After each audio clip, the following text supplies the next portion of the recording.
Warahmatullahi wabarakatuh.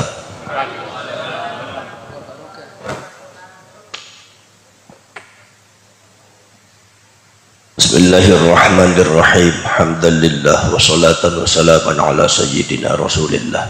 Subhanaka la ilma lana illa ma 'allamtana innaka antal alimul hakim.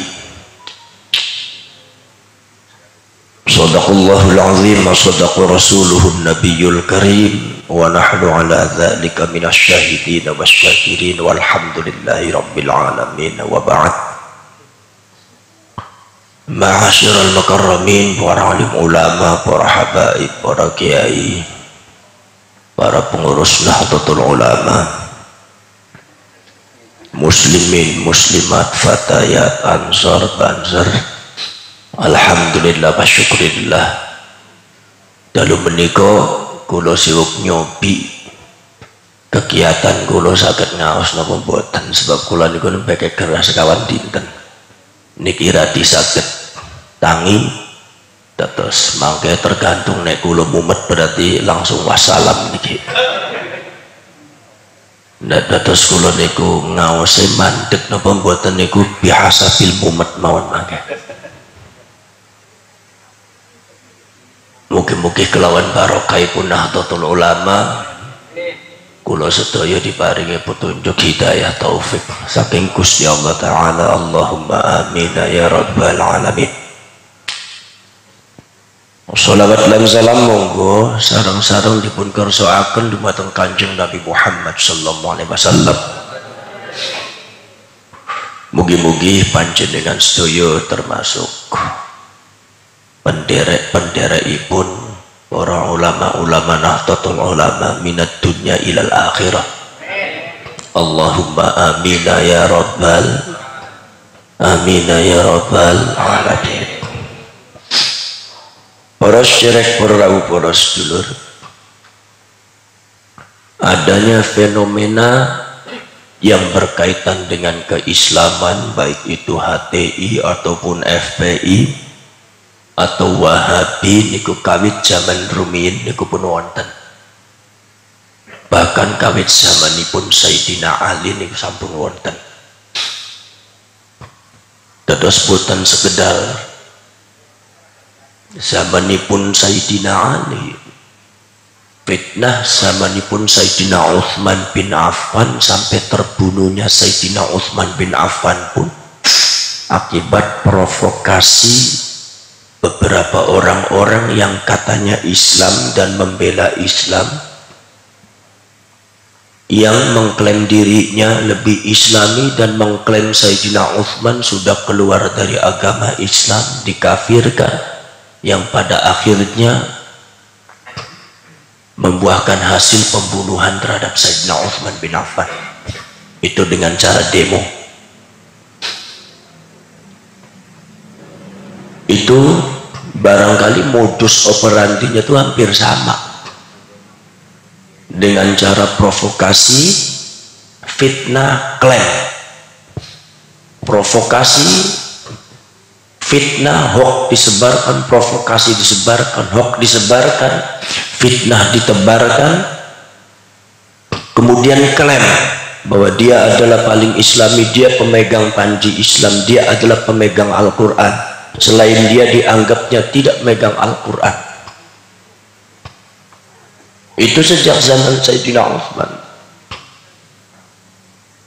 Sehingga terjadi setelah itu kemudian mobilisasi massa. Pada gilirannya ketika mereka sudah memiliki kekuatan, akhirnya mereka memobilisasi massa.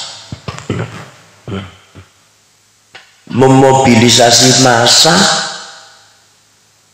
sampai masyarakat dari Irak turun 2000 orang, dari Mesir turun 2000 orang, dari berbagai macam penjuru. Demo dan startnya juga dari masjid, hampir sama. Jadi modus operandinya hampir sama, mereka juga startnya dari masjid. Jadi kalau ada di Indonesia fenomena kemarin bahwasanya di mana start mereka itu adalah Masjid Istiqlal, itu memang dari dulunya sudah seperti itu, nenek moyangnya dedongkotnya udah seperti itu. Jadi bagaimana cara mereka itu mengklaim diri sebagai ahlul masjid, mengklaim diri bahwa dia itu adalah gerakan masjid, gerakan mujahidin, maka diawali dari itu semua. Tapi saudara-saudara sekalian, ternyata semua itu adalah tidak kunjung membuahkan hasil kecuali menghancurkan yang sudah ada. Sayyidina Utsman ketika itu dihancurkan, difitnah dengan 32 fitnahan yang sampai tidak layak ditudingkan kepada Sayyidina Utsman, sampai Sayyidina Utsman dituding, dibuat hoax bahwasanya Sayyidina Utsman menghambur-hamburkan harta dan keuangan negara untuk pesta pora, seperti mabok, seperti perempuan dan segalanya, hal yang sangat tidak pantas. Tapi ingat, bahwasanya hoax itu kalau seumpama terus didengung-dengungkan, orang itu akhirnya melekat, akhirnya bisa percaya. Ini yang jadi bahaya. Contoh salah satunya adalah dulu pada waktu abad ke-18 itu Jerman itu sempat goncang gara-gara hoax, sempat rusuh juga gara-gara hoax.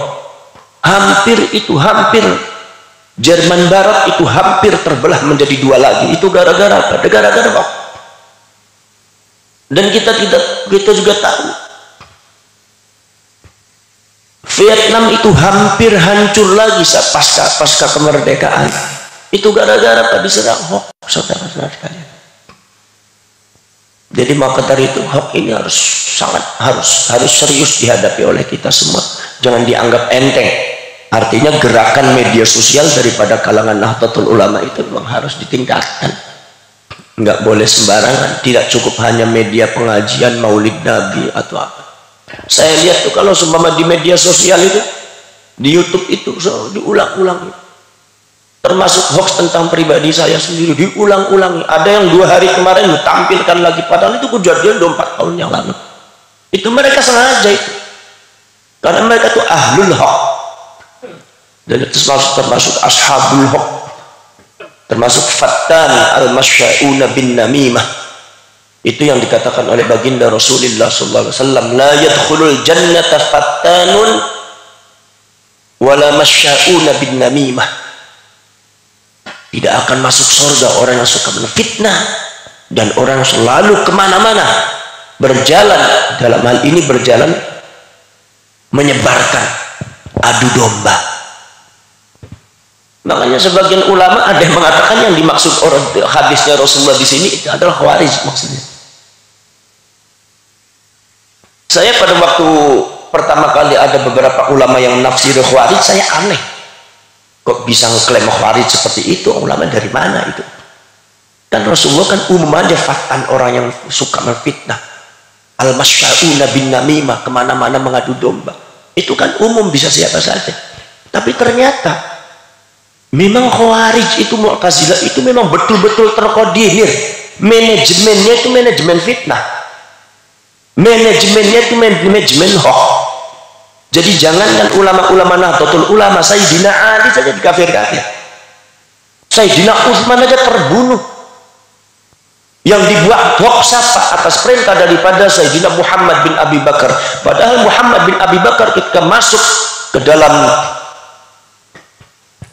gedung dan istana Sayyidina Utsman itu dalam rangka menyelamatkan Sayyidina Utsman. Dan pada akhirnya Sayyidina Muhammad bin Abi Bakar pun juga terbunuh. Saudara-saudara sekalian, ini udah zamanul fitnah udah datang.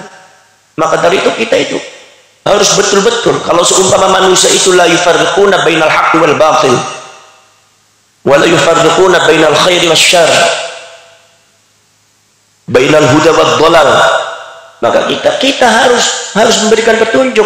Mal farqu bainahuma wa mal farqu baina ini, mal farqu baina ini. Itu harus tegas sekali. Sebab ujung-ujungannya apa? Ujung-ujungnya pembunuhan, saudara-saudara.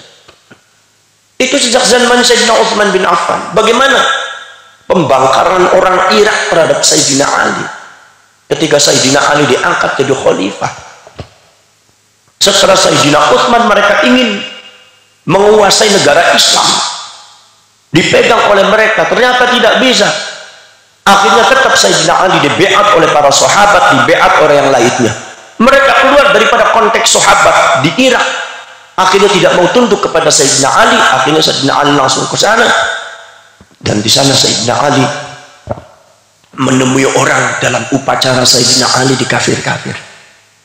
Inta kafir ya Ali, waqad kharajta an qusil Islam, kamu sudah keluar daripada gendewa Islam, daripada pusur Islam. Ali itu berani sekali mereka. Padahal Sayyidina Ali termasuk al-asyaratul mubasysyirina bil jannah, termasuk 10 orang yang dijamin masuk surga, dan mereka berani-berani menyebut Sayyidina Ali itu kafir, Sayyidina Utsman itu kafir. Artinya mereka sudah i'tidah, mereka sudah keterlaluan. Dan saya yakin di Indonesia ini tidak akan ada yang mampu menghadapi. Apalagi Muhammadiyah yang mampu. Kenapa? Muhammadiyah di dalamnya juga ada Wahabi. Mereka madhab patokan ideologinya juga Wahabi. Dengan Muhammadiyah ada kesamaan, mirip-mirip. Makanya saya nggak aneh kalau Pak Amin Rais itu dalam hal ini ambivalen, kemudian Din Syamsuddin juga ambivalen, yang lain juga ambivalen. Nggak ada kedekatan sama sekali soal masalah kebangsaan dan keangkuran antar bangsa, negara dan agama. Padahal antara negara dan agama sudah diputuskan melalui Pancasila oleh para ulama zaman dahulu. Tapi kenapa mereka ambivalen megangnya? Kenapa tidak aneh? Karena memang yang mereka pegang ideologinya Wahabi. Saudara-saudara sekalian, sekarang kemudian aliran Wahabi ini adalah merupakan satu aliran yang sengaja dihitungkan oleh orang Yahudi, Profesor Dr. Percy Cook. Profesor Dr. Percy Cook tahun 1789. Itu saudara-saudara sekalian. Kemudian juga ada lagi sampai Profesor Dr.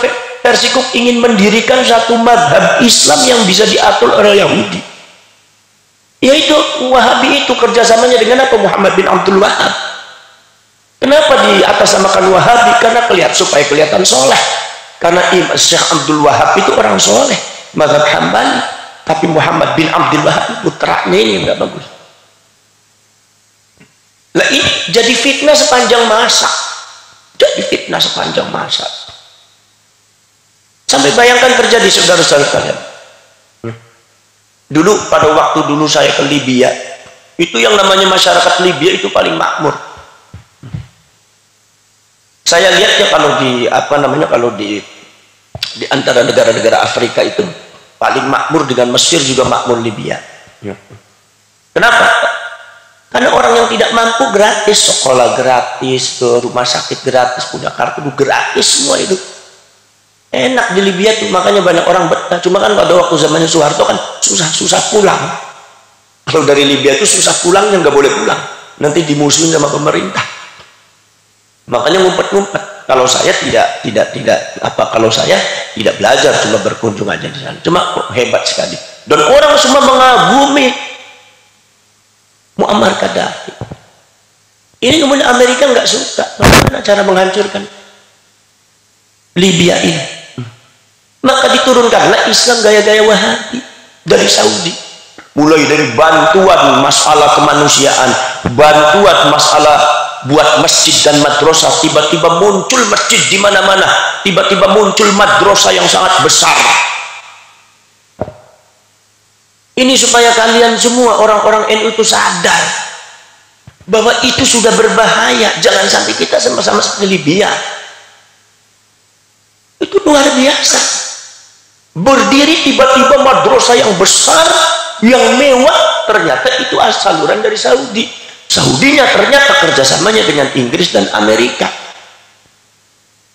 Muncul di mana-mana, masjid baru di mana-mana, persis seperti di Indonesia. Kalau saya lihat fenomena yang ada di Indonesia itu hampir mirip dengan di Libya. Tiba-tiba ada masjid, di tengah-tengah sawah ada masjid. Kadang-kadang di tengah-tengah sawah itu ada masjid ya. Masjid itu apa? Di masjid di tengah-tengah sawah ya. Kadang-kadang penghuni yang buatan ngonten, tapi masjidnya besar. Dan namanya juga Umar Al Faruq. Masjid Mujahidin. Itu padahal masjidnya itu belum jadi mujahidin, wong jamaahnya nggak ada, tapi masjidnya mujahidin. Memang seperti itu. Ini sudah terjadi. Setelah itu membentuk sebuah kekuatan, kan punya komunitas Wahabi, terus digenjot, ditanamkan akhirnya strategi manajemen fitnah. Apa? 1, provokasi. Nomor 2, fitnah. Nomor 3, akhirnya adu domba. Dan nomor selanjutnya adalah mobilisasi massa. Nomor 5, pembunuhan, eksekusi. Provokasi terjadi di mana-mana atas dasar agama dan begini, akhirnya orang dibuat benci kepada Muammar Gaddafi. Padahal 99,9% masyarakat Libya itu dulunya sangat mencintai Muammar Gaddafi karena mereka tahu siapa pimpinan beliau. Beliau itu adalah satu-satu pimpinan yang nggak punya gedung. Kalau kita lihat istananya Muammar Gaddafi itu tenda, kemana-mana beliau pakai ontak. Makanya dulu kalau waktu ada KTT nombok kemudian beliau itu bawa ontak, semua pakai Mercy, dia sendiri pakai ontak. Begitu semua tidurnya di hotel, pada waktu ada pertemuan di Jerman, Muammar Gaddafi tidurnya nyari di emperan mall. Ditanya sama ibunya, Pak Presiden, kenapa Anda tidur di pinggir jalan? Kalau di hotel, di sini kan negara bukan Islam, jadi nggak ada adzan. Kalau di hotel nggak ada yang bangunin. Tapi kalau cuma di pinggir mall, itu pagi-pagi subuh juga ada yang bangunin nanti. Jadi itu adzannya. Oh, gitu. Muammar Gaddafi luar biasa. Jasanya terhadap rakyat itu sangat luar biasa. Saya yakin presiden di Indonesia belum ada seperti Muammar Gaddafi yang mau berkorban segalanya untuk rakyat. Dia tidak mau kaya, hidup sederhana, tapi untuk rakyat. Dan bagaimana provokasinya orang-orang Wahabi, orang Khawarij, menfitnah, dibuat provokasi, menfitnah, dibuat fitnah. Istilah mereka itu adalah buatlah fitnah yang diterima oleh masyarakat. Itu satu kata-kata yang pernah diungkapkan oleh Rizik Syihab itu, yang saya sangat tidak suka sekali. Seorang ulama, seorang yang mengaku pimpinan imam besar itu nggak boleh bicara seperti itu. Buatlah kita fitnah yang diterima oleh masyarakat. Masa seperti itu? Fitnah tuh nggak ada yang diterima oleh. Kalau diterima oleh masyarakat, ya bakal ditolak oleh Allah. Ini orang percaya nggak sama Allah semacam itu? Saudara-saudara sekalian, itu akhirnya saudara-saudara, subhanallah, Muammar Gaddafi. Tapi difitnah luar biasa, difitnah foya-foya, difitnah korupsi, difitnah punya timbunan uang di bank dunia. Yang jadi anehnya, bank dunianya menurunkan surat bahwa betul-betul katanya Muammar Gaddafi itu punya uang. Ini kan mereka kan sudah ada kerjasama memang untuk menjatuhkan Muammar Gaddafi. Kenapa? Karena minyaknya Muammar Gaddafi tidak boleh dijual sama Amerika.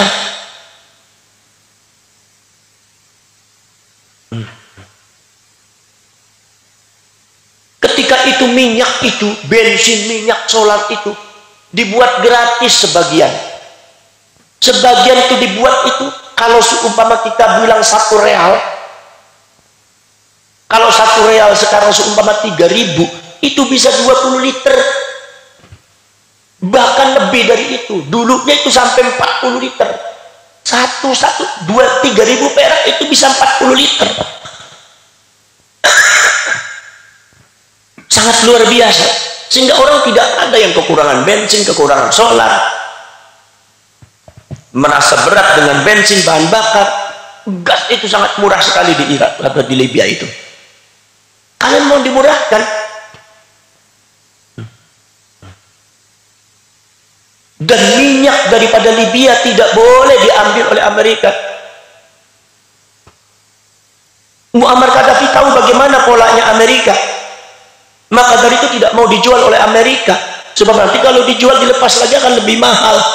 Biarkan minyak Libya untuk masyarakat Libya, dan ternyata makmur dipimpin oleh Muammar Gaddafi. Tapi saudara-saudara sekalian, ketika difitnah luar biasa fitnah, sampai anaknya difitnah, putranya difitnah. Akhirnya masyarakat itu terbelah menjadi dua, yang tadinya mencintai berbalik menjadi benci. Ini terjadi betul, bukan mimpi, bukan dongeng, bukan sinetron. Berbalik menjadi benci. Subhanallah. Begitu berbalik menjadi benci, akhirnya bukan 50%. Akhirnya 80% masyarakat mempercayai Muammar Gaddafi itu nggak benar.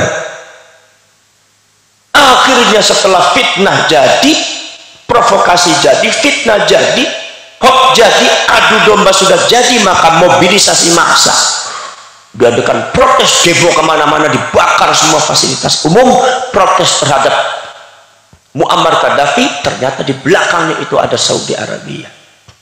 Langsung Muammar Gaddafi diserbu itu rumahnya, ditarik itu Muammar Gaddafi dari tenda. Begitu ditarik itu kayak narik kambing, sambil berteriak Allahu Akbar, itu Muammar Gaddafi dipentung. Kalau saya lihat videonya itu di sana di Libya itu, aduh, saya hampir menangis. Muammar Gaddafi tersenyum banget,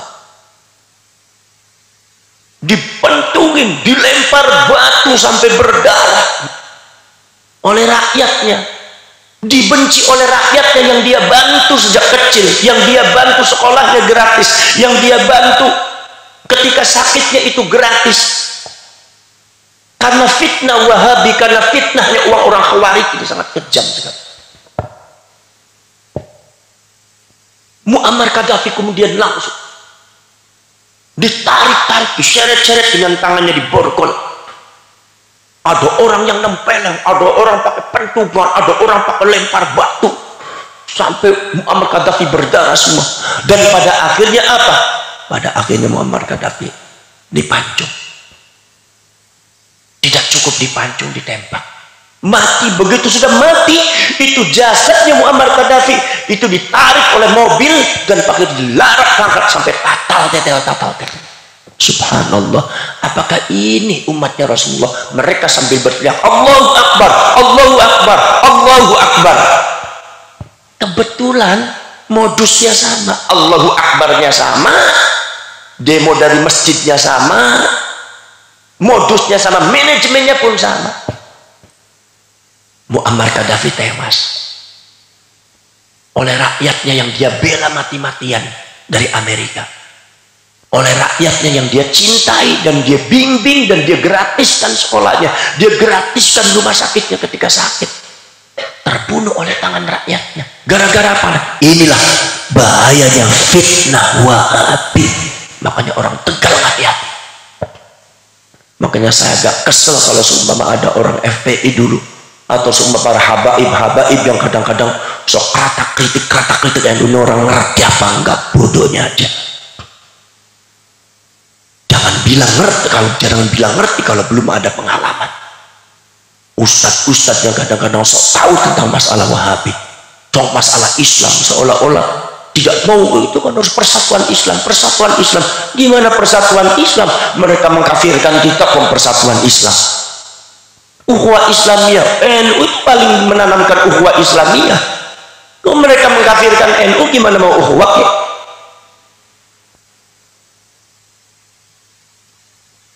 Makanya saya minta kepada para ulama, para kiai, ajak semua rakyat, ajak semua masyarakat Tegal, para habaib, para kiainya, kembali kepada Nahdlatul Ulama. Kembali kepada Nahdlatul Ulama, kemudian kita adakan gerakan anti Wahabi.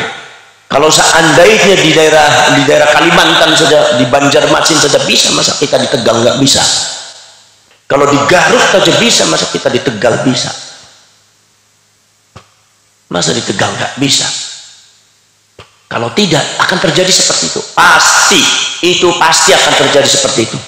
Makanya kata orang-orang Yaman mengatakan hati-hati ketika bendera hitam yang tulisannya kalimat tauhid berkibar, itu akan terjadi fitnah yang bisa menewaskan nyawa-nyawa manusia sesama umat Islam.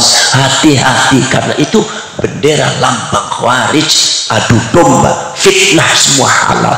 Anda bisa lihat di media sosial, Bagaimana orang-orang sekarang sudah tidak ada edeng aling-aling mencaci maki ulama, mencaci maki. Itu adalah merupakan doktrin Wahabi. Ini NU harus berani mengambil satu tindakan tegas.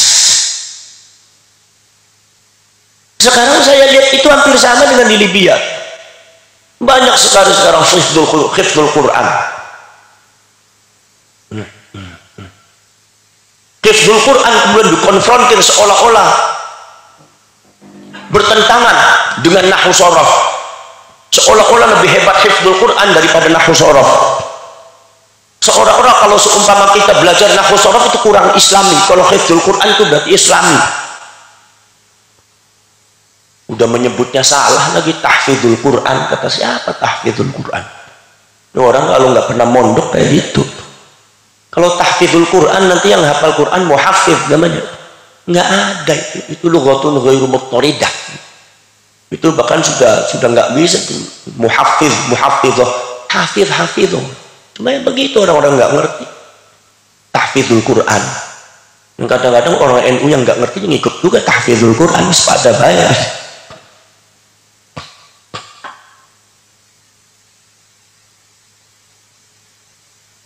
Dan sekalian ya, ini yang harus kita hadapi.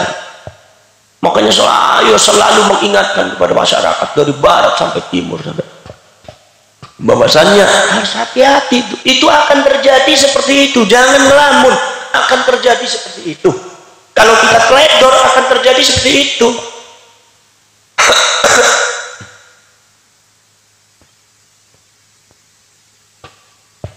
Bagaimana mereka itu membunuh Sayyidina Utsman? Bagaimana mereka itu sampai membunuh pada waktu zamannya Muammar Gaddafi? Masih kemarin Muammar Gaddafi. Kalau selama Sayyidina Utsman sudah lama, Muammar Gaddafi kemarin. Sekarang kita sudah tahu Pak Jokowi digafir-gafir. Oh, Pak Jokowi sholat kok digafir-gafir. Makanya orang itu ngaji Fathul Mu'in dulu, jangan ngaji tafsir dulu. Orang ngaji tafsir Quran, ngaji hadis langsung di kitabnya. Ngaji Fathul Qorib nggak pernah, Fathul Mu'in nggak pernah, Asbaban Nadhair nggak pernah, kayak langsung aja tafsir ini. Dikiranya yang namanya metode belajar tuh nggak ada aturannya. Saudara-saudara sekalian, itulah akan terjadi. Kalau seumpama saudara-saudara teledor akan terjadi. Dan ketika di Tegal itu sudah terbentuk FPI dan HTI, itu salah satu keteledoran orang-orang NU yang ada di Tegal. Orang NU yang ada di Brebes teledor. Kenapa teledor? Ya mungkin karena Anda terlalu menyibukkan diri dengan politik. Jadi rame ini gue nek gangsal tahun sampai datang. Nek urusan bupati, rame. Kiai keluar semua, di blow up lagi di media. Tapi begitu bupati harus dipilih, bubar jalan. Nggak ada yang peduli kalau di belakangnya, di sampingnya itu ada orang Wahabi. Ada masjid baru, ini gimana? Itu patut diwaspadai, itu masjid baru, jangan sampai terjadi di Libya. Saya lihat itu sepanjang yang ada di Indramayu, itu ada satu di Indramayu, kalau Anda lihat sebelah kanan, itu ada sekolah tinggi, sekolah Islam. Itu persis gayanya gaya Saudi Arabia, mewah sekali. Berarti kalau begitu berarti departemennya ada yang main juga. Iya. Karena di antara mereka juga sudah masuk ke situ. Ini tantangan berat bagi kita semua. Supaya kita semua sadar bahwa kita itu menghadapi satu bahaya sangat luar biasa kalau seumpama kita tidak handle sekarang. Doktrinasi itu penting, kaderisasi itu penting, berikan masyarakat pengarahan itu penting, dan membentengi masyarakat masing-masing daripada kita yang ada sebagai individu Nahdlatul Ulama, bukan sebagai organisasi saja, sebagai kelembagaan saja. Individu Nahdlatul Ulama kita bentengi kanan kiri kita. Anfusakum wa ahlikum nar. Bukan masalah, bukan anak dan cucu saja, tapi ahlikum termasuk keluarganya, termasuk juga masyarakatnya. Benteng, itu penting. Kalau tidak akan terjadi fitnah. Dan pada akhirnya apa? Pada akhirnya Libya setelah ditundukkan, itu orang-orang mujahidin yang ngakunya mujahidin, akhirnya apa? Cuma bisa meruntuhkan, menghancurkan Muammar Gaddafi, tapi tidak bisa lagi membangun negara Libya. Negara Libya hampir menjadi negara gagal. Ekonominya hancur, kemiskinan terjadi di mana-mana. Orang tidak bisa masuk rumah sakit, tidak ada sekolah gratis lagi, tidak ada rumah sakit gratis lagi. Orang miskin tercecer ada di pinggir-pinggir jalan. Akhirnya timbulnya perzinahan, timbulnya di situ mabok-mabokan, timbulnya saling bunuh-bunuhan antara rakyat Libya karena rebutan. Premanisme terjadi di mana-mana. Dan di ujungnya siapa?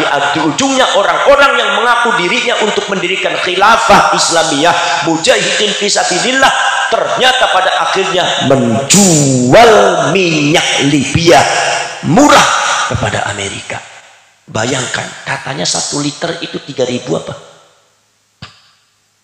Ya, 1 liter dijual katanya 3.000.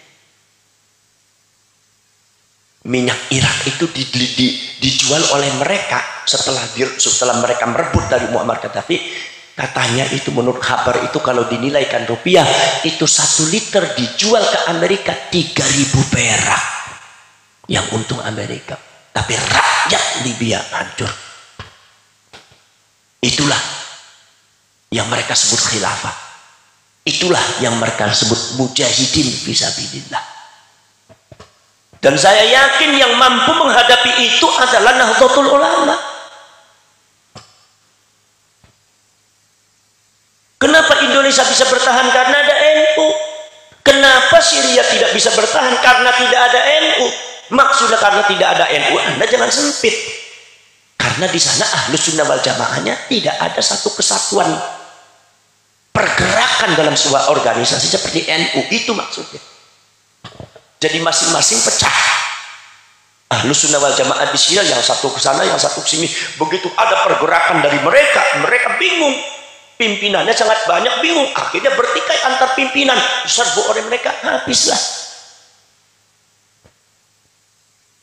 Tapi Mbah Hasyim Asy'ari sangat luar biasa. Makanya kita harus betul-betul bersyukur. Kita harus betul-betul mengucap terima kasih. Kita harus betul-betul mengirimkan Fatihah kepada beliau, khususnya Mbah Hasyim Asy'ari dan Mbah Wahab Hasbullah dengan Mbah Abbas dari Buntet Pesantren itu. Selalu kirim Fatihah 3 orang itu. Kenapa? Karena 3 orang itu adalah punggama yang meletak dasari Nahdlatul Ulama yang sangat penting dalam dunia peradaban Islam Ahlus Sunnah wal Jamaah. Tanpa itu tidak akan bisa mampu berdiri lagi. Termasuk di Libya hancur, di Afghanistan hancur,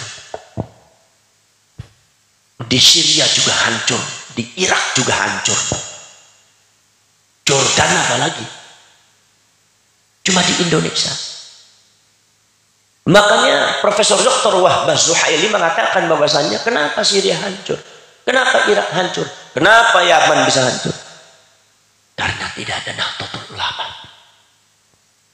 Kami sangat mengapresiasi sekali tentang gerakan Nahdlatul Ulama. Di Syria harus ada, walaupun namanya bukan Nahdlatul Ulama. Kalau Afghanistan sudah namanya Nahdlatul Ulama. Di Afghanistan itu ada organisasi namanya Nahdlatul Ulama, walaupun bukan afiliasi NU, tetapi orang-orang NU, orang-orang Ahlus Sunnah pengen seperti NU. Dibentuklah namanya Nahdlatul Ulama. Dan yang mendirikan itu adalah lebih daripada 500 ulama Ahlus Sunnah wal Jamaah. Namanya NU juga, karena saking demennya sama NU. Maka tantangan berat di masa yang akan datang, baik globalisasi ekonomi di mana di dalamnya ada class civilization, yaitu adalah pertentangan istilah mereka, pertentangan peradaban dan budaya. Kalau saya itu nggak begitu percaya kalau sama Profesor Doktor apa namanya tuh, nah itu yang the class civilization of order itu saya nggak begitu percaya. Ini orang kayaknya agak sedikit ngawur ini tulisannya.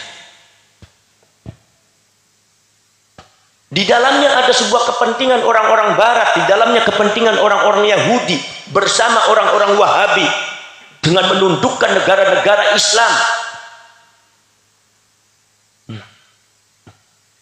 Itu tantangan satu-satunya adalah Nahdlatul Ulama.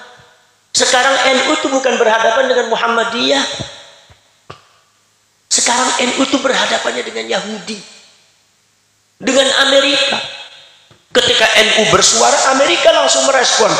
Ketika ulama dan kiai NU itu kritis, langsung itu nyampe ke Amerika. Orangnya siapa, namanya siapa, langsung dipuli, langsung dibusukkan, berikan langsung menugaskan petugas-petugas yang mengibarkan bendera Islam untuk segera itu kiai dibusukkan, namanya dihancurkan. Itu cara-cara Yahudi, seperti halnya menghancurkan dan membusukkan para nabi dan para rasul, termasuk Nabiullah Musa alaihissalam, Nabiullah Dawud. Nabiullah Dawud dibusukkan, katanya Nabi Dawud mengawini istri orang. Nabi Musa, katanya Nabi Musa itu nyuwun sewu, katanya punya turun berok. Dibusukkan, dijelekkan auratnya, dibuka. Itu gaya-gaya orang Yahudi. Sekarang kita tahu, setiap ada orang muncul, kiai-kiai muda dari Nahdlatul Ulama itu selalu dibusukkan, langsung dibusukkan di media sosial. Kemarin baru muncul ada Gus Fuad tadi, udah mulai dibusukkan lagi, ayo busukkan lagi. Gus Muafik busukkan lagi, busukkan lagi. Saya juga dibusukkan lagi juga. Katanya saya menghina Habib Rizik. Kapan menghina Habib Rizik? Lo nggak dihina juga, terhina sendiri kok.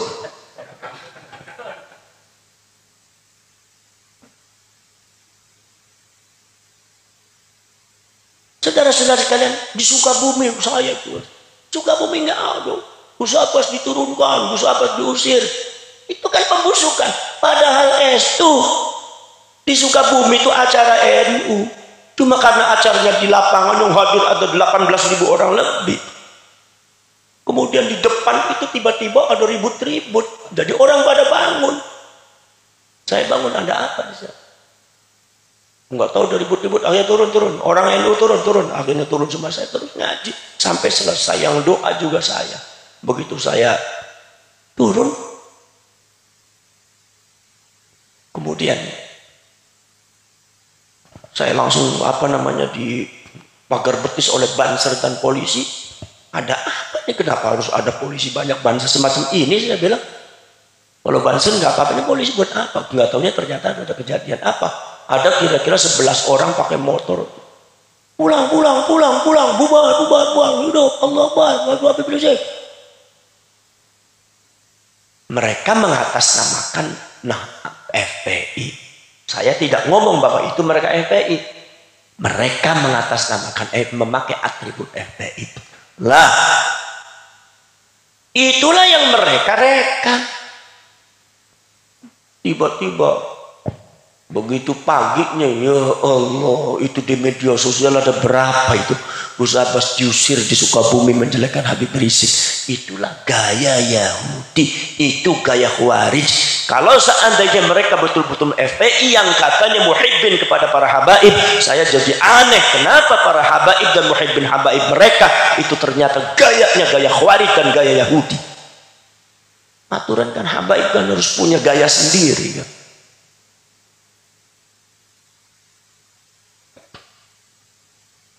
Saudara-saudara kalian, makanya orang tuh jangan membaca salah terhadap hadisnya Rasulullah. Kemarin kita tuh ada ibu, gimana sih Gus masalah itu kok Pak? Umpama ada beberapa ustadz yang atas nama sodako kemudian akhirnya seperti itu. Ada lagi kemudian habaib yang diikuti ternyata seperti itu sih, gimana? Ini kenapa? Karena mereka salah. Salah apa? Salah membaca hadisnya Rasulullah. Kalau Rasulullah mengatakan tentang masalah ahlul bait Rasul, ahlul baitir Rasul, itu bukan untuk ahlul bait, tapi untuk orang lain. Jangan didalili untuk ahlul bait. Rasulullah lagi ngajari orang lain untuk menghormati ahlul bait, itu namanya ajaran Rasulullah. Tapi kalau seandainya ahlul bait yang dalilnya Rasulullah, bahwa kamu harus hormat kepada ahlul bait. Yang keluar dari mulut ahlul bait yaitu bukan ngajari, apa, doktrin namanya itu. Enggak boleh seperti itu. Yang namanya orang, Rasulullah itu fadilatus shadaqah. Fadilatus shadaqah itu sedekah kepada siapapun, infak dan sedekah. Yang namanya fadilatus shadaqah itu Rasulullah banyak hadisnya. Tasaddaqu as-sadaqatu tadfa'ul bala. Anfiqu mimma razaqakumullah, kata Allah Subhanahu wa taala. Ini dalil ini bukan untuk kita yang mau menerima sedekah. Kalau kita mau minta sedekah jangan ngucap dalil itu, nanti celamitan.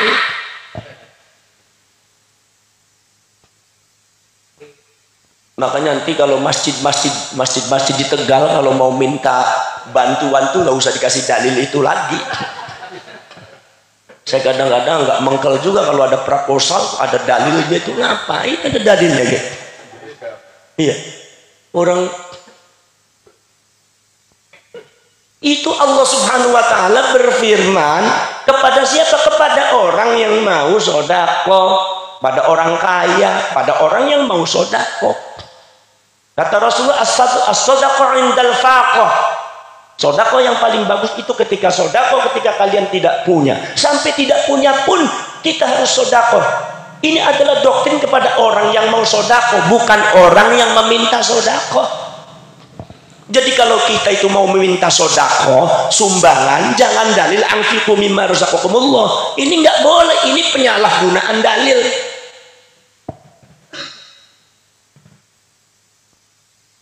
Saudara-saudara sekalian, coba kalian baca pikiran Imam Syatibi itu. Bagaimana cara mengulas itu semua. Saudara-saudara sekalian, kalau seumpama contohnya lagi ada orang tua kepada anaknya, anak disuruh menghormati orang tua. Ini dalil ini untuk anak, bukan untuk orang tua. Jadi orang tua kalau seumpama nasihatin anak nggak usah pakai dalil ini. Kenapa orang tua banyak kadang-kadang nasihatin anak pakai dalil, pakai hadis itu? Karena orang tuanya nggak pede. Kenapa? Banyak salahnya depan anak. Jadi takut beli kemenangan, jadi ditutup paling ya bari apa? Yo bari dalil ben ora katon kok. Ke modus wong tua kanggo nundukaken anak. Wa bil walidaini ihsana. Bahkan wong tua iku sing apik bisa gawe apik.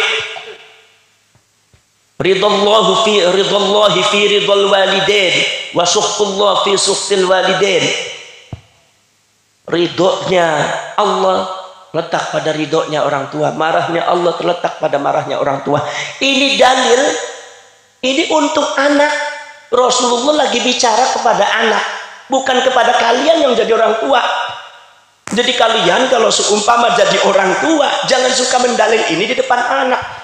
Kamu harus nurutlah kepada bapak, kepada ibu harus nurutlah. Kenapa? Ridallahu fi ridal walidain.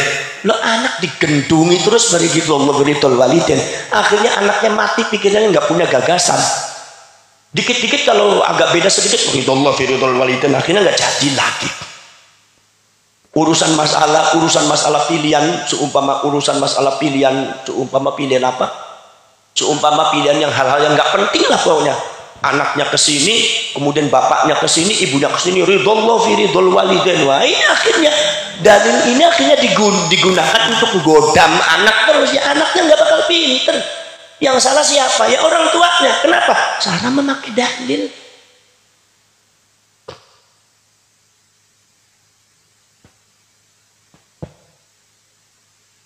Kalau seumpama saudara itu kemudian, kalau seumpama saudara Yusuf Mansur itu kemudian dia itu meminta sodako kemana-mana, dalilnya sodako itu akan mendapatkan 10 kali lipat dan tidak akan itu sebetulnya bukan untuk sampean Yusuf. Ya Allah, kamu makanya belajar dulu dibuntet.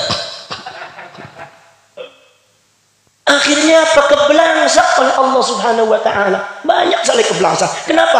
Karena ini orang disebut ustadz dan kiai tapi masih belum mengerti konteks Al-Qur'an. Kenapa? Karena tidak mau belajar nahwu sorof, tidak mau belajar balaghah, tidak mau belajar badi', bayan dan ma'ani, tidak mau belajar usul fikih. Pengennya Quran beri haditsnya baik.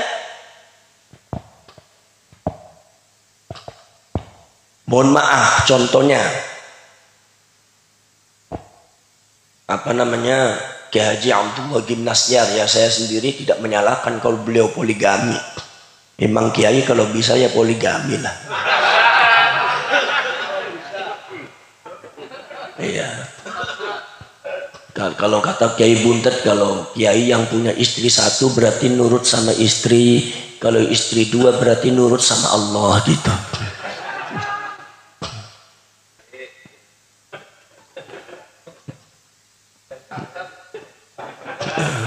Kira-kira sampean sanggup nggak? Enggak banget. Ya, sampean kesempatan ada, cuma keberanian belum ada sampean. Nah ini contoh begini, konteksnya begini. Saya yakin satu kesalahan yang pernah ini i'tibar, bukan berarti saya itu ghibah, bukan. Saya tidak menganggap itu jelek.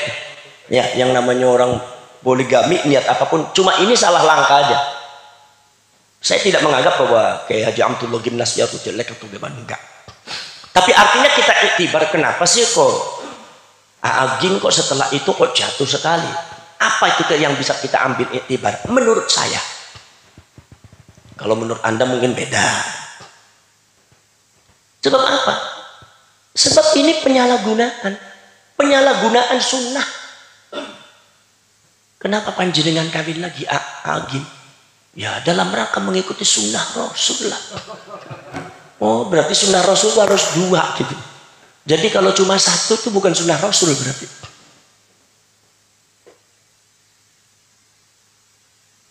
Oh berarti kalau seumpama istrinya satu berarti tidak ada sunnah Rasulnya. Berarti semua orang yang punya istrinya cuma satu berarti nggak akan mendapatkan sunnah Rasul. Jadi sunnah Rasul itu terletak pada ta'addudnya, bukan akhlak fi muqabalatil ahl. Di dalam mana menghadapi keluarga, menghadapi istri. Kenapa harus ta'addudnya? Ya itu kan masalahnya itu, Gus, fankihu ma taba lakum minan nisa'i mathna wa thulatha wa ruba'. Fa in khiftum alla ta'dilu fawahidah. Sampean gaya aja dalil. Mondok aja nggak pernah dalil wae wong Tegal. Ngerti-ngerti ae kaning dalil sampean. Ya fankihu amar, memang saya pernah agak berselisih pendapat dengan Kang Said Agil dalam masalah ini. Fankihu ma taba lakum minan nisa'i mathna. Dua, iya benar. Dua, tiga, empat. Makanya kalau Darul Arqam 9. Karena 2, 3, 5 tambah 4, 9. Darul Arqam, barangkali sampean pengen ngikuti Darul Arqam nggak apa-apa, itu harus punya istri 9. Itu kan, tapi kalau darurat kan 1. Iya maksudnya apa? Sampean harus tahu. Kalame Gusti Allah kudu ngerti. Wong Kanjeng Nabi Muhammad kawin dengan Siti Khadijah. Itu sampai lebih daripada 20 tahun nggak pernah kawin lagi. Begitu sudah wafat Siti Khadijah, hanya berapa tahun sisa daripada hidupnya Rasulullah. Baru Rasulullah itu berdasarkan izin Allah itu disuruh kawin ini dengan hukuman ini. Kenapa yang lama itu justru nggak dianggap sunnah, yang sunnahnya dianggap yang sebentar itu? Ini kalau kita buka sejarah. Itu masna wa thulatha. Kalau masna wa thulatha wa ruba' itu namanya Allah, ketika Allah bicara fankihu ma taba lakum minan nisa'i masna wa thulatha wa ruba', itu artinya kapasitas. Kalau fa in khiftum alla ta'dilu itu artinya kondisi. Antara kapasitas dengan kondisi harus betul. Lo panjenengan kapasitasnya gede, kondisinya orang apik, ya ojo. Kapasitas manusia laki-laki 2, 3, 4, tapi kalau kondisi tidak memungkinkan ya harus 1. Ada trik kapasitasnya 8 ton. Iya, triknya 8 ton. Kapasitas gerobaknya 8 ton. Tapi kondisinya triknya tuh mesinnya tahun 71. Dimuati 8 ton yang gerobak kabeh. Betul enggak? Laras sama betul. Yang gini kok karena menopo kalau sampai bicara kapasitas stok, bukan bicara kondisi. Lah begitu juga kondisi sampai harus dibaca itu. Kalau urusan masalah sunnah baik 1, 2, 3 itu masannahu Rasulullah, apa sunnahnya Rasul, akhlaknya Rasul di dalam menghadapi istri atau satu istri. Itu baik 1, 2, 3, 4 pun mendapatkan sunnahnya Rasul.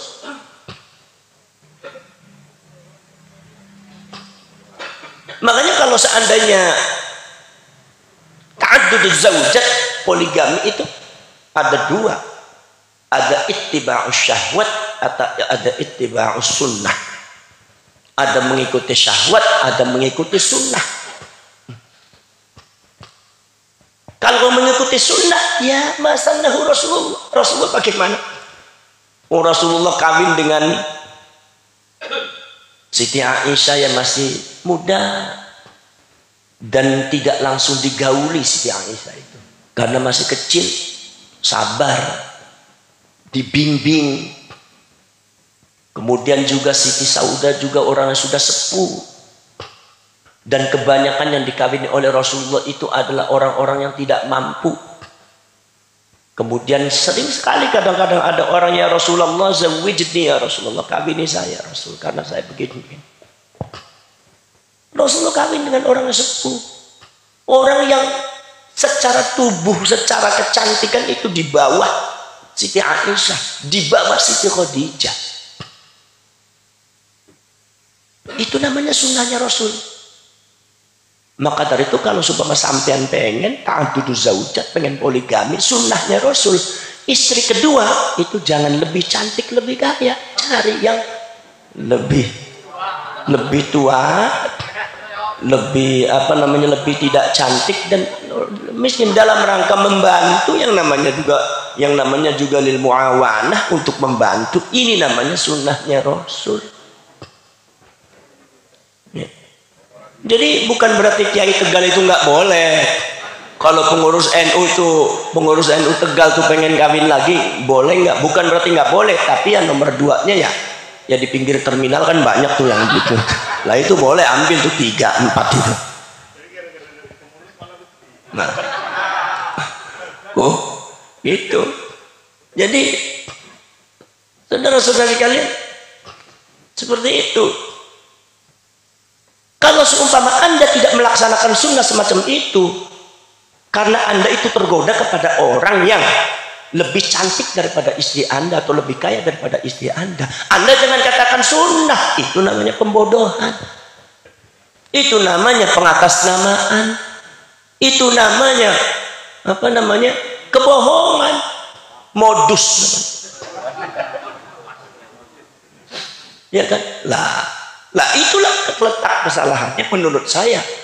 Seorang hakim di situ sebetulnya ittiba'us syahwat, ngakunya ittiba'us sunnah. Coba kalau ngaku saja ittiba'us syahwat, sayanya demen, insya Allah aman itu. Paling gejolak sebentar aja, nama hakim itu akan berkibar. Wong kiai saya itu dibuntet tuh. Ada yang kadang-kadang kawin dengan orangnya sudah umur 65 tahun, kawin dengan umur 18 tahun.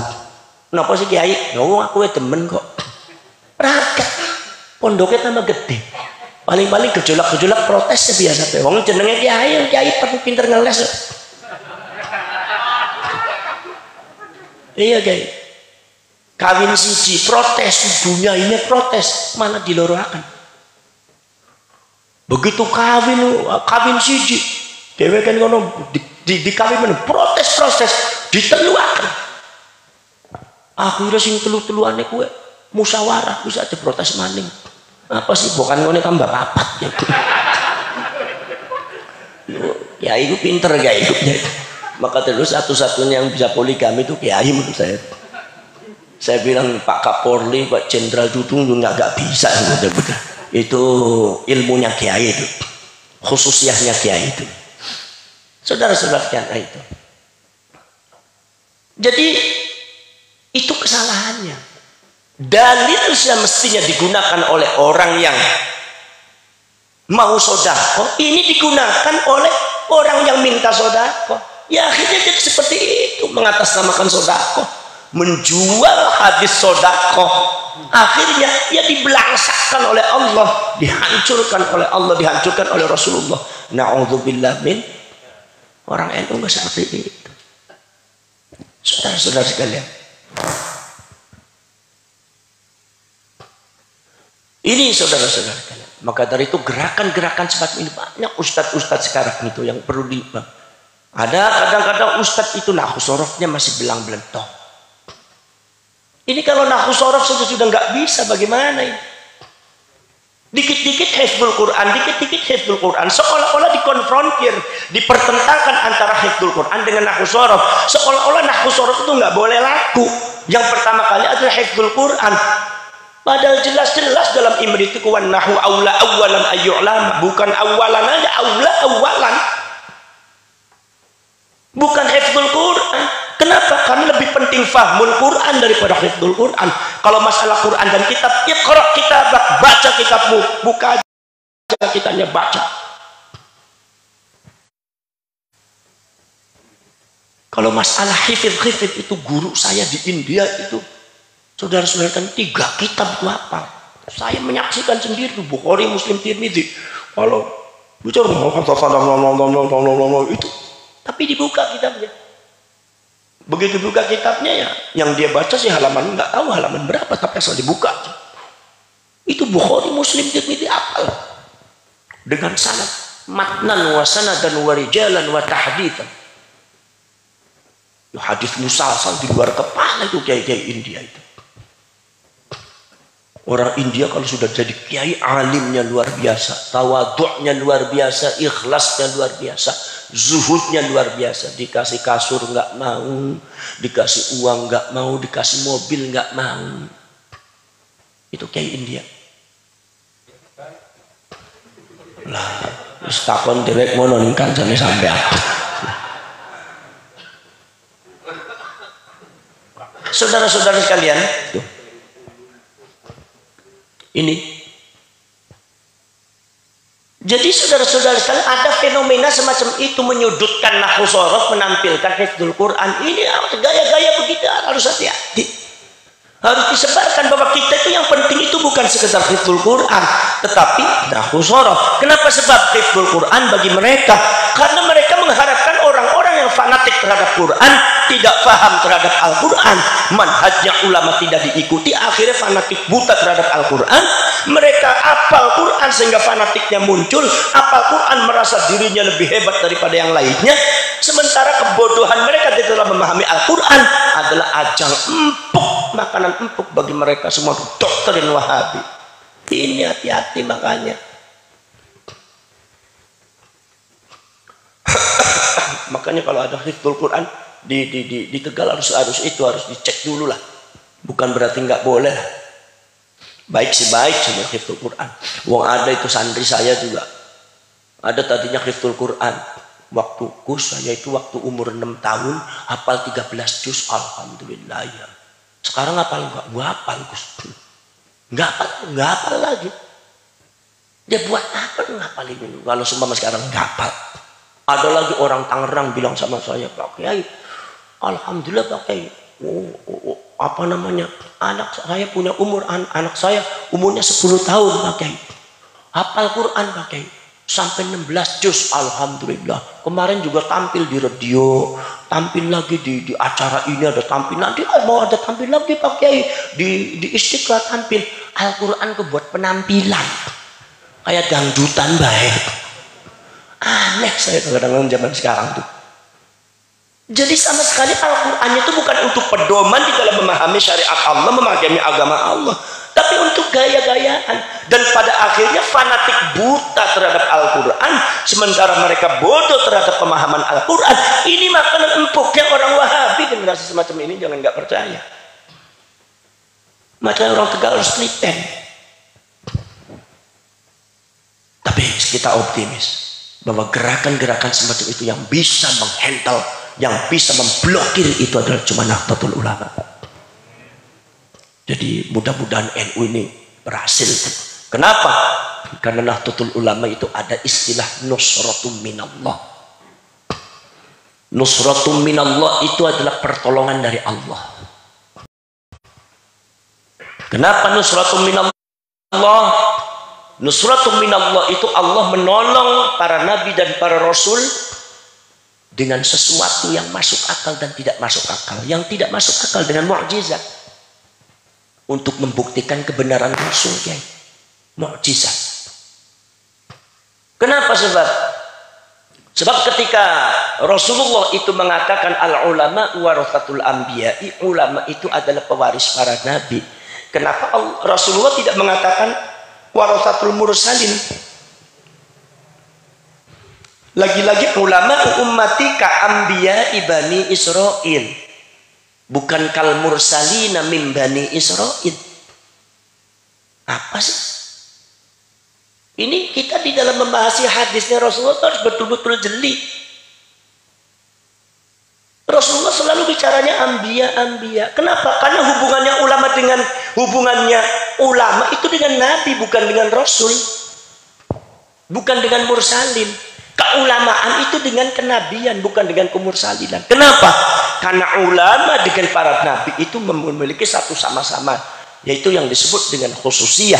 Istilah yang diistilahkan oleh Imam Ahmad An-Naqsyabandi mengatakan bahwasanya itu khususiyatun nubuwah. Bahwa nabi itu adalah man kanat lahu khususiyatun nubuwah. Orang yang diberikan keistimewaan kenabian, ketika diberikan keistimewaan kenabian, dari khususiyatun nubuwah itu turun jauharatun nubuwah, dari jauharatun nubuwah itu turun at-ta'alimul ilahiyah, pelajaran-pelajaran penting dari Allah. Makanya para nabi, Nabiullah Adam dipelajari oleh Allah Subhanahu wa taala sedikit, sebentar saja, tapi bisa mengalahkan iblis yang mondok ratusan juta tahun. Itu dari khususiyah. At-ta'alimul ilahiyah. Kemudian amrun khariqul lil 'adah. Perkara sing bedol saka adat, maksudnya mukjizat sing metu saka para nabi.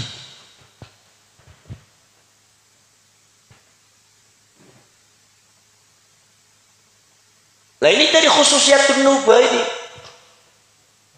Jadi kalau Imam Ahmad mengatakan bahwasanya al-ulama warathatul anbiya'i, itu adalah ulama itu pewarisnya para nabi, itu min jihatil khususiyah. Dari segi khususiyah. Sebab apa? Tsumman basatat ila ummatihi al-mukhtar. Yaitu adalah merentek khususiyatun nubuwah itu kudu mateng. Umatnya sing dipilih marang Gusti Allah yang disebut dengan khususiyatul wilayah.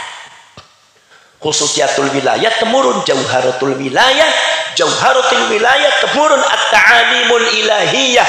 Orang kalau memiliki khususiyatul wilayah itu biasanya belajarnya sedikit tapi alimnya melebihi orang yang mondoknya lama. Sama seperti Nabi Adam.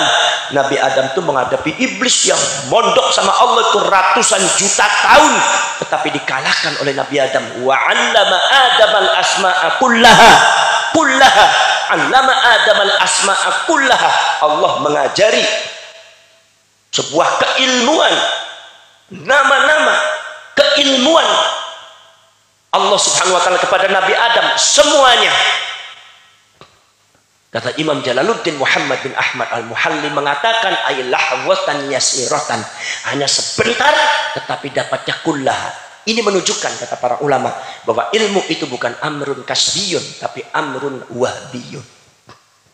Yang namanya ilmu itu bukan dari usaha otak, bukan dari lamanya mondok, tetapi dari wahbiyun dari Allah anugerah. Kalau Allah berkenan menitipkan ilmu agama kepada orang itu, tidak butuh lama, orang itu pasti akan alim. Nah di sini, makanya di sini begitu diadu oleh Nabiullah Adam dengan iblis, kalah iblisnya marah-marah hasut sama Nabi Adam. Nabi Adam itu baru bau kencur gitu. Begitu diadu ternyata kalah. Makanya hati-hati kalau kalian tuh mondok di Lirboyo, mondok di Ploso, di Buntet.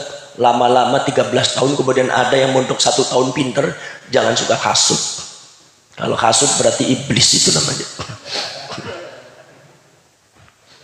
Dulu abah saya itu mondok nggak pernah lama. Ya. Paling lama itu 8 bulan. Kata abah 8 bulan. Tapi namanya abah saya menyaksikan sendiri pada waktu ngaji tafsir Jalalain sama abah itu. Wong abah itu kalau ngaji tafsir saya lihat aja matanya. Kalau sudah matanya merem, bah. Saya masuk kecil. Apa sih cung? Apa tuh kalau baca kitab merem? Nah itu saya waktu masih kecil saya nggak tahu kalau abah dulu memang sudah nggak tahu punya ilmu apa. Kalau baca kitab tafsir sambil merem itu nggak tahu yang dipakai ilmu apa. Kalau saya jadi anaknya merem ya seperti rumput orang kata apa-apa. Itu apa itu? Nah itu jangan aneh. At-ta'alimul ilahiyah yang disebut dengan ilmu laduni. Ilmu laduni ini timbul dari mana? Ya dari jawharatul wilayah. Jawharatul wilayah dari khususiatul wilayah. Yang diperlukan adalah al-insanul mukhtar, orang yang dipilih, yang disebut dengan ulama. Jadi orang itu ingin mendapatkan ilmu laduni harus jadi ulama dulu. Harus alim dulu baru ilmu laduni datang. Kadang-kadang nyuwun sewu masyarakat zaman semeni niku pengen ilmu laduni niku belajar mboten. Mondok boten kerjaane poso mutih mati geni ning dure wit-witan kelapa. 40 dina 40 siji bengi. Begitu mudun masyaallah rambutnya keriting kabeh sambar bledek ning pitu. Pantes untung ora modar wis sampean gitu. Itu gara-gara salah paham itu. Ada lagi itu kalau semua di majalah terapi ilmu laduni 15 menit, masya Allah lebih hebat daripada Nabi Adam nih rupanya nih. Nah ini saudara-saudara sekalian luar biasa. Ini lah karena khususnya itu adalah dipegang oleh para ulama. Ulama siapa sih? Jadi kalau semua kita adu antara ulama NU dan non NU, ayo kira-kira khususiatul nubuwah dan khususiatul wilayah yang disebut dengan warasatul nubuwah, pewarisannya kenabian itu siapa yang megang? Buktikan saudara, buktikan secara real dalam kehidupan. Kalau kita jawab, kalau tidak jawabannya NU salah, pasti NU. Buktinya apa? Karena nusratun minallah selalu ada pada NU. Karena khususiatul nubuwah itu akan menimbulkan nusrah. Nusrahnya bagaimana? Rasulullah sallallahu alaihi wasallam pada waktu zamanul arwah, Rasulullah belum diciptakan, hanya cahayanya saja. Begitu cahayanya Rasulullah itu sudah diciptakan, para nabi, para rasul diciptakan nyawanya, dikumpulkan oleh Allah Subhanahu wa taala, dibuat sebuah perjanjian akan datangnya Nabi Muhammad sallallahu alaihi wasallam. Wa idz akhadallahu mitsaqan nabiyyin lama ataitukum min kitabin wa hikmah thumma ja'akum rasulun musaddiqun lima ma'akum. Kemudian kalian tahu akan datang seorang rasul yang memiliki sifat musaddiqun lima ma'akum. Ini semua ulama mengatakan ini adalah Rasulullah Muhammad SAW. Jadi kanjeng Nabi itu sudah diperingati kelahirannya sejak zamanul arwah. Oleh siapa? Ya oleh Allah dan oleh para nabi. Masih berupa nyawa. Muludan pertama kali. Jadi sampainya jangan terlalu ngoyok-ngoyok muludan. Jangan terlalu ngelek-elek muludan. Sing pertama kali muludan Gusti Allah ketua panitiane kok. Gusti Allah ini ketua panitia muludan itu. Wong sing ngumpulaken para ulama, sing ngumpulaken para nabi sapa? Gusti Allah. Kumpulaken. Id akhadallahu mitsaqan nabiyyin, akhadha. Mitsaqan nabiyyin perjanjian bukan ahdan nabiyyin. Artinya bukan perjanjian ringan, ini mitsaq itu perjanjian yang sangat mitsaqan ghalidha. Suatu perjanjian yang sangat berat, sama dengan sebuah pernikahan. Kalau mitsaq itu adalah perjanjian yang sangat berat, perjanjian serius, apalagi diawali dengan aghadha. Artinya apa? Kalau seandainya dilanggar oleh para nabi itu, mereka akan mendatangkan mu'akhadhatun minallah, tindakan keras dari Allah. Makanya Allah dengan lafaz akhadha. Ini kalau seumpama kita lihat dari segi sastra seperti itu. Apa sih? Rasulullah akan datang. Apa kata Allah? Kalian semua harus bersumpah. Apa sumpahnya? Satu, la tu'minun nabi. Kalian harus beriman kepada Nabi Muhammad. Beriman bagaimana? Beriman percaya. Ya percaya saya. Tapi kata Imam Syafi'i mengatakan bahwasannya maksudnya beriman adalah syahadat kepada Rasulullah SAW. Makanya para nabi dan kanal anbiya wal mursalun yashhaduna illa Muhammadin Rasulillah SAW. Para nabi, para rasul ketika hidup di dunia itu mereka bersyahadat kepada Rasul. Asyhadu an la ilaha illallah wa asyhadu anna Muhammadar Rasulullah. Kenapa? Karena itu adalah mitsaqon nabiyyin. Kemudian ini poin yang nomor 2. Wala tangsurunnah, ini Nasr. Wala tangsurunnah. Kalau kata orang santri wala tangsurunnah itu asalnya wala tangsurunannah, itu kan nun rofaknya dibuang karena ada nun taukid. Saudara-saudara sekalian, wala tangsurunnah, kalian semua harus menolong Nabi Muhammad. Maksudnya menolong itu apa? Kata Imam Ibnu Katsir, menolong ini maksudnya kalian ketika bertemu dengan Nabi Muhammad, maka kitab kalian harus diganti dengan kitab Nabi Muhammad. Jadi hukumnya kalian diganti dengan hukumnya Nabi Muhammad, dan kalian harus menjadi umatnya Nabi Muhammad yang siap menolong Nabi Muhammad. Para nabi, para rasul ketika bertemu di ahdu Muhammadin atau zaman Muhammadin, zaman Muhammadin ketika kanjeng Nabi Muhammad taksih gesang, ahdu Muhammadin ila yaumil qiyamah. Walaupun kanjeng Nabi pun boten wonten, mereka akan menjadi umatnya Nabi Muhammad, dan mereka juga akan siap menolong Nabi Muhammad SAW. Makanya kalau Nabi Isa katanya turun, kata Rasulullah, Isa turun di hari akhirat akan menjadi umatku, karena memang itu mitsaqon nabiyyin. Kalau seandainya dilanggar oleh Nabi Isa, dilanggar oleh Nabi Khidir, akan mendapat mu'akhadzatum minallah, itu langsung tindak oleh Allah Subhanahu wa taala. Kenapa? Sebab ini Rasulullah. Karena Rasulullah punya haqiqatihil Muhammadiyah yang disebutkan dalam Barzanji, walamma aradallahu ibraza haqiqatihil Muhammadiyah. Jadi bukan sekedar khususiyatul nubuwah, tapi khususiyatul Muhammadiyah. Ini yang tidak dimiliki oleh para nabi, para rasul. Saudara-saudara sekalian, di sini ini suruh menolong. Allah Subhanahu wa taala disuruh para nabi menolong dia.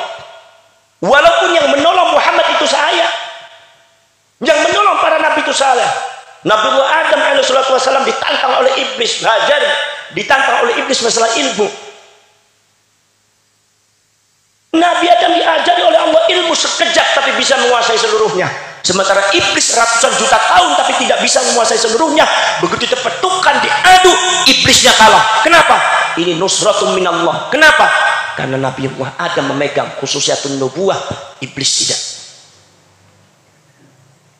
Jadi yang memegang khususiyatun nubuwah harus menang.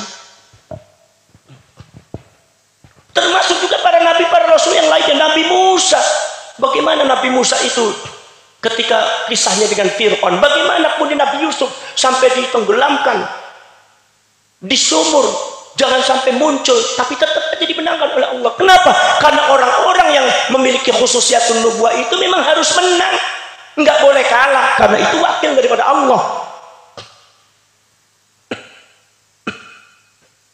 Termasuk Rasulullah, walaqad nasarakumullah, walaqad nasara. Supaya kalian juga bisa memaknai Ansor itu apa. Kenapa pemuda NU disebut Ansor? Itu ulama NU luar biasa. Itu hasil daripada olah dari mulai segi bahasa, balaghah, sastra, badi', bayan, ma'ani, usul fikih, kaidah, waduh. Ilmu istiqoknya mantap, itulah membuahkan satu luar biasa. Saudara-saudara kalian, walaqad nasarakumullahu fi mawatin katsiratin wa yauma Hunain. Kata Allah Subhanahu wa taala mengatakan, Muhammad yang menolong kamu di setiap peperangan itu saya Muhammad. Ketika kamu memegang khususiyatun nubuwah, khatamun nubuwah, pegang, baca tulisannya, tawajjah haitsu syi'ta fa innaka mansur. Itu kan isim maf'ul daripada nasoro. Kemanapun kamu pergi, kamu harus menang.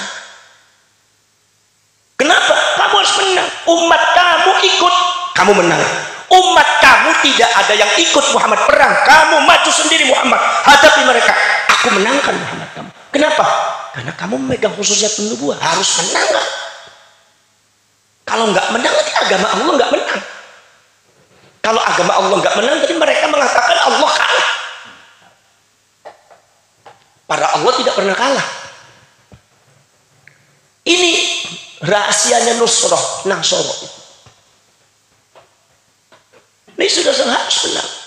Makanya ketika ada beberapa sahabat yang agak pede ketika perang Hunain karena banyak lawannya sedikit, jadi Rasulullahnya ada 100.000 lebih, sementara lawan hanya 30 ribuan. Jadi ini banyak, ini kita banyak, mereka sedikit, kecil, insya Allah. Mereka ini di depan Allah Subhanahu wa Ta'ala sudah menyalahi satu pemahaman yang menyalahi sunnatullah. Karena nusro itu minallah, bukan minhum. Akhirnya apa dibalik oleh Allah Subhanahu wa Ta'ala? إذ أعجبتكم كثرتكم فلم تغن عنكم شيئا وضاقت عليكم الأرض بما رحبت ثم وليتم مدبرين. Mana itu umat kamu Muhammad yang katanya kamu banyak gagah-gagah, senjatanya lengkap, ngadepin orang sedikit, ternyata mundur semua, dipukul mundur, dan pada akhirnya kamu mundur. Saya yang memenangkan Muhammad. Coba kamu perang, waktu perang Uhud, musuh begitu banyaknya, kamu sedikit, menang. Padahal kamu senjatanya paling-paling, yang bawa panah paling-paling cuma 12 orang. Sementara di sana itu semuanya senjatanya lengkap. Yang bawa ontak, yang bawa kuda paling-paling 4 orang pada waktu perang Badar. Tapi ternyata kamu menang. Aku menangkan Muhammad. Biar kamu harus menang. Cuma ini ketika perang Hunain seolah-olah itu yang memenangkan kamu, bukan saya. Seolah-olah adalah umat kamu. Oh bukan. Buktinya apa? Umat kamu banyak, ternyata pukul mundur. Mau apa kamu? Untung aku punya kersa, menangkan lagi. Kenapa? Karena kamu harus menang. Nah, inilah satu kemenangan nusratu minallah. Ini adalah juga di dalam sejarahnya itu juga dimiliki oleh Nahdlatul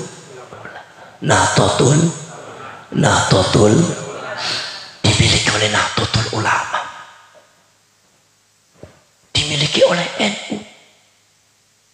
NU itu menang terus. Ngelawan sekutu kok dilawan. Orang itu mengatakan, oh NU ngelawan sekutu. Senjatanya lengkap. Yang menyebarkan pamfletnya Inggris. Kekuatan superpower. Amerikanya datang, Belandanya boncengin, Inggrisnya pengen menguasai Indonesia. Dilawan oleh NU. Bung Karno pada waktu itu bingung. Wadul dumateng Pak Dirman niki pripun niki. Kados Indonesia itu ditundukkan lagi oleh Inggris kan. Sebab apa? Sebab kita nggak punya senjata, kita juga terbatas semuanya, sementara mereka mau menyerang. Diberi waktu hanya 2 kali 24 jam. Jadi Pak Dirman ngomong, jangan seperti itu Bung Karno. Kita masih punya kekuatan spiritual yang lebih daripada itu. Maksudnya apa? Kekuatan spiritual orang-orang NU, orang-orang Nahdlatul Ulama di bawah Mbah Hasyim Asy'ari, Mbah Wahab dengan Mbah Abbas Buntet. Kita sowan ke sana. Oh gitu ya, iya. Aku udah sowan keliling ke Mbah Hasyim Asy'ari, ke Mbah Wahab, ke Buntet, ke sana. Datang siap-siap. Aku jauh rapat kumpul bareng, langsung kemudian mengibarkan menurunkan resolusi jihad. Nahdlatul Ulama bergerak lawan sekutu, kalah sekutunya. Wong Mbah Abbasnya juga ulama warasatul anbiya, punya khususiatul wilayah, punya nusratun minallah. Mbah Abbas itu, ya Allah, yang namanya pesawat tuh kayak mainan aja, jadi lemparannya juga pakai kacang hijau aja.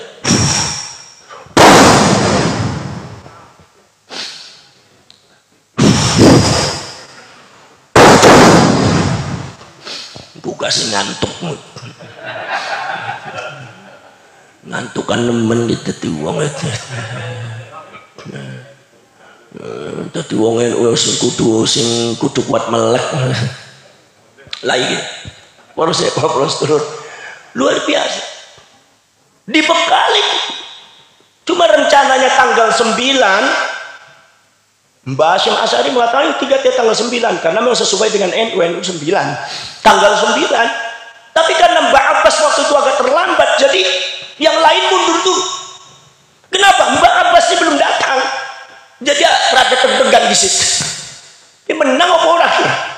Akhirnya dari Mbah Hasyim Asy'ari, bagaimana? Dari kata Bung Karno, bagaimana Mbah Hasyim? Kata Mbah Hasyim Asy'ari, jangan dulu bergerak sebelum Mbah Abbas datang.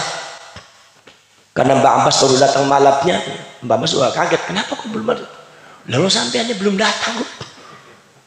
Ya gimana kita tunggu sampai yang diandalkan sampean? Oh ya udah, kumpul semua tentara Indonesia apa Indonesia. Akhirnya tuntut. Bagaimana Mbak maksudnya? Ini salaman tempel, diijazai salaman tempel, Bismillahi Allahu Akbar, tempel. Sampai ijazai bikin apa, megang apa saja jadi senjata.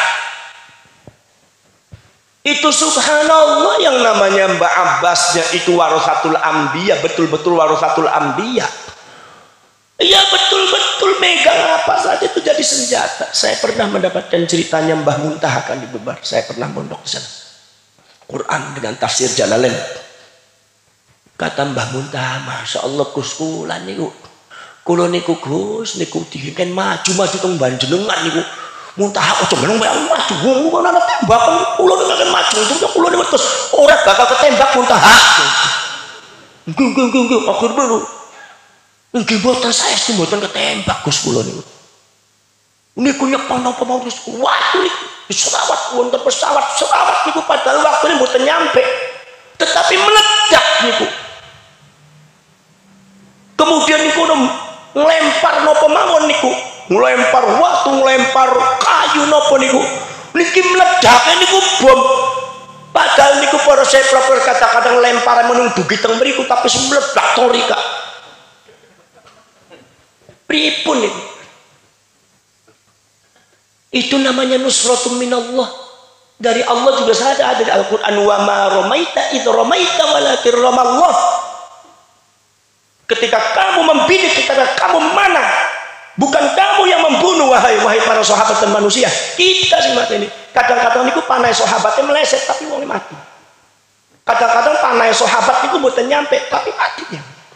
Gusti Allah niku kejadian niku pada waktu zaman nih resolusi jihad niku lah sing bisa membuktikan nusratun minallah atas dasar khususiatul wilayah cuma ulama-ulama Nahdlatul Ulama. Ini makanya warasatul anbiya itu NU memang.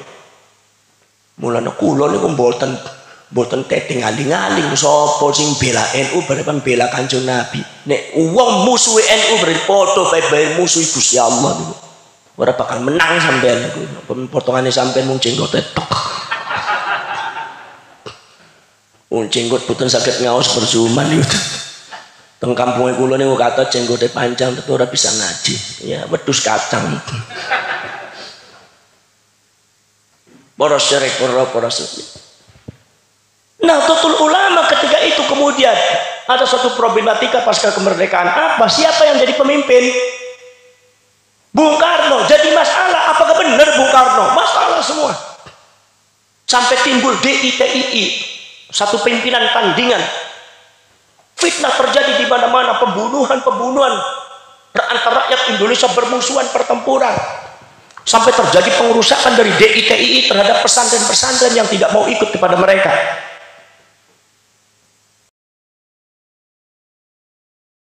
Dalam keadaan bimbang tidak ada yang memutuskan Bung Karno itu katanya tidak sah jadi pemimpin. Karena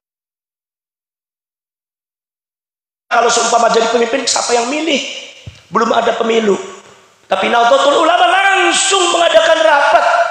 Langsung di dalam muktamar Nahdlatul Ulama memutuskan bahwa Bung Karno itu adalah pimpinan sah Negara Kesatuan Republik Indonesia yang dianggap sebagai waliul amri ad-daruri bisyaukah. Dan itu ternyata ada dalam kitab Ahkamus Sultaniyah, dan ternyata itu dibuka juga atau Kitabul Imamahnya, ada itu di fikihnya. Ketika terjadi darurat semacam itu, sebab kalau seandainya Bung Karno itu tidak dianggap sah, maka agama kita tidak selamat. Kenapa? Sebab Bung Karno sudah melantik menterinya menteri agama lagi. Menteri agamanya sudah melantik departemen melantik walebek ngawinin bapak tuannya sampean. Loh, kalau selama nggak sah, bapak tuannya sampean zina, sampean anak zina. Ini penyelamatan agama loh. Ini namanya realistik. Orang berpikir itu realistik. Dakwah itu harus realistik, tidak boleh logik. NU itu realistik. Bagaimana menghadapi situasi?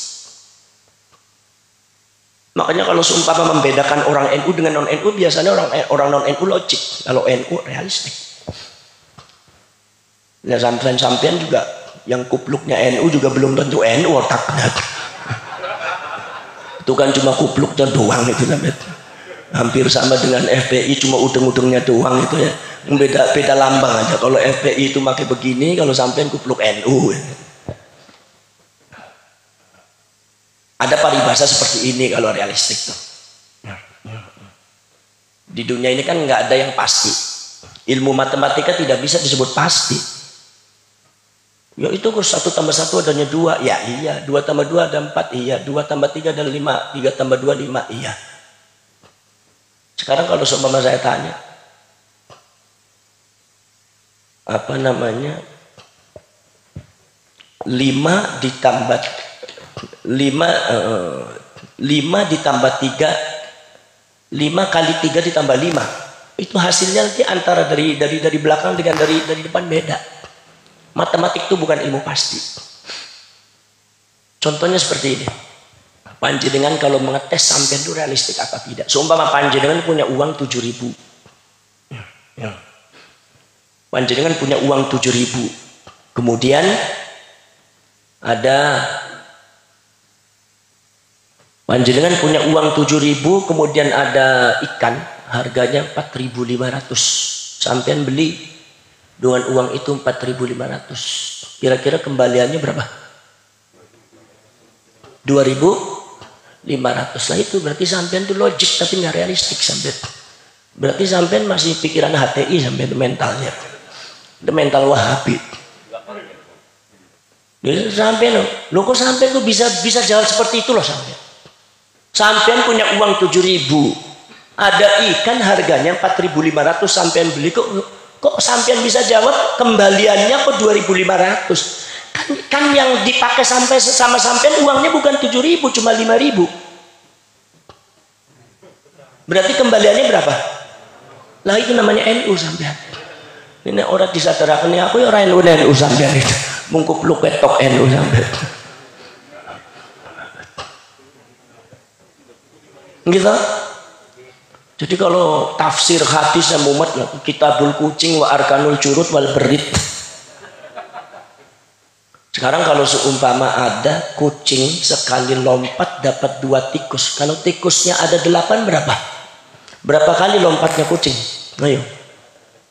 2 kali.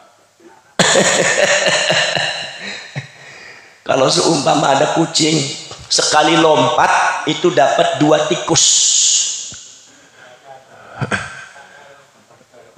Kemudian tikusnya itu ada 8, itu kucingnya lompatnya berapa kali? 4 kali. Memang Wahabi sampean. Kurang NU sampean. Tanya sama Kiai NU, Kiai kalau seumpama ada kucing sekali lompat itu mendapat tikus 2 kali. 2 tikus. Kalau seumpama tikusnya 8 ada berapa Kiai? Lompatnya berapa kali tikusnya? Ya sekali aja. Ya dapatnya nantinya cuma 2 Kiai. Ya iya.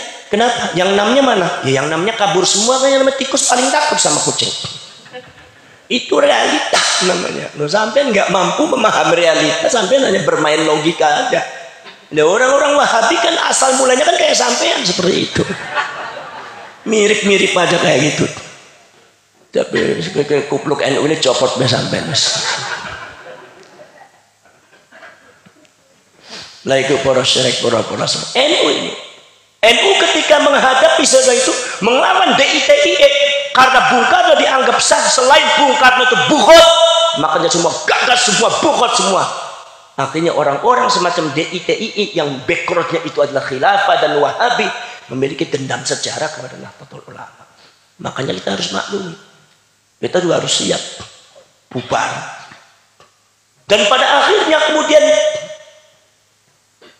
Bung Karno Nasakom, kemudian Mbah Wahab masuk Nasakom, dijelek-jelek sama Masyumi. Mbah Wahab katanya batok kepalanya kalau dibuka isinya palu dengan arit, dijelek-jelek. Tapi saya tanya, dalam sejarahnya yang hancur NU apa Masyumi?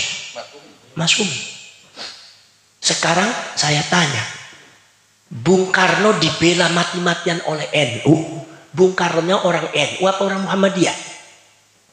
Orang Muhammadiyah. Jadi kalau seumpama saudara Faisal Segaf itu mengatakan bahwa NU hanya berjuang untuk organisasinya sendiri, kue mulut udah kampleng lu sih. Cocot mangger ngomong orang bener itu. Anggur orang ngerti sejarah coba ya kue. Untung orang tekanin buntet kue salah kue. Mungkin apa betul? Iya. Ketika terjadi Nasakom, kenapa? Sebab karena menyelamatkan Bung Karno dari pengaruh politiknya PKI, bukan ideologi, itu pengaruh politiknya PKI. Ideologi politiknya PKI. Karena PKI itu adalah ideologi politik. Kalau ideologi agamanya itu adalah ateis. Orang PKI itu belum tentu ateis. Makanya beberapa pimpinan PKI itu orang Islam. Contohnya apa? Ya DNAID. DNAID itu agamanya apa? Islam. DNAID mengatakan saya kalau di luar PKI saya orang Islam. Tapi kalau sudah masuk ke dalam politik PKI saya orang PKI. Partai Komunis.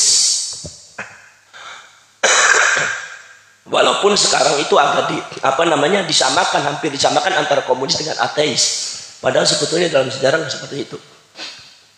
Kemudian ternyata akhirnya PKI-nya bergejolak. Begitu bergejolak langsung memusuhi NU. Semua orang NU dibunuh semua orang NU dibakar semua. Dibakar pesantrennya, dimusuhi. Sekarang saya tanya, yang hancur PKI apa NU? PKI. Itu nusratun minallah. PKI hancur. Kemudian yang mengusulkan pembubaran PKI itu udah Bung Karno selesai, Pak Harto 32 tahun tidak memberikan kesempatan kepada NU untuk berkembang, bahkan NU didiskriminasikan, dimarginalkan, bahkan orang-orang NU dibuat malu. Kenapa? Sebab tidak malu mengakui ke-NU-annya. Sebab kalau semua mengakui ke-NU-annya tidak bisa menduduki jabatan-jabatan strategis di Indonesia. Orang NU tidak boleh berkembang. 32 tahun pesantrennya didiskreditkan, sampai madrasahnya tidak diakui, pesantrennya tidak diakui sebagai lembaga pendidikan. 32 tahun. Tapi ketika Pak Harto mengusulkan fusi partai, semua partai beralih kepada P3, Golkar dan PDI, yang pertama kali menerima NU. Bahkan ketika Pak Harto mengusulkan asas tunggal Pancasila, ketika Muhammadiyah masih menolak, Al-Irsyad masih menolak, yang lainnya Persitnya masih menolak, pertama kali Nahdlatul Ulama menerima Pancasila sebagai asas tunggal dalam kehidupan berbangsa dan bernegara. Kenapa? Karena Pancasila berasal daripada roh-roh yang dibangun, nilai-nilai yang dibangun oleh para ulama, yang diambil dari intisari ajaran Quran dan hadis. Jadi nggak ada masalah, nggak bisa dipertentangkan. Dibela Pak Harto mati-matian. Padahal NU didiskriminasikan. Padahal NU setiap 5 tahun dibantai oleh Golkar. Di mana Golkar pendukung Pak Harto. Dan kita tahu bahwa Pak Harto bukan orang NU. Orang apa? Ya orang Muhammadiyah. Pada waktu muktamar di Aceh, Pak Harto mengatakan saya adalah bibit Muhammadiyah unggul. Iya. Tapi kenapa? Bahwa NU mengatakan bahwasanya pimpinan NU, pimpinan Indonesia nggak mesti orang NU. Inilah hebatnya NU. Jadi Anda jangan sembarangan bicara kalau NU katanya hanya berjuang untuk diri sendiri. Kalau tidak tahu sejarah, tutup mulut Anda. Jadi fitnah nantinya. Gimana? Lah setelah itu Kemudian saudara-saudara sekalian,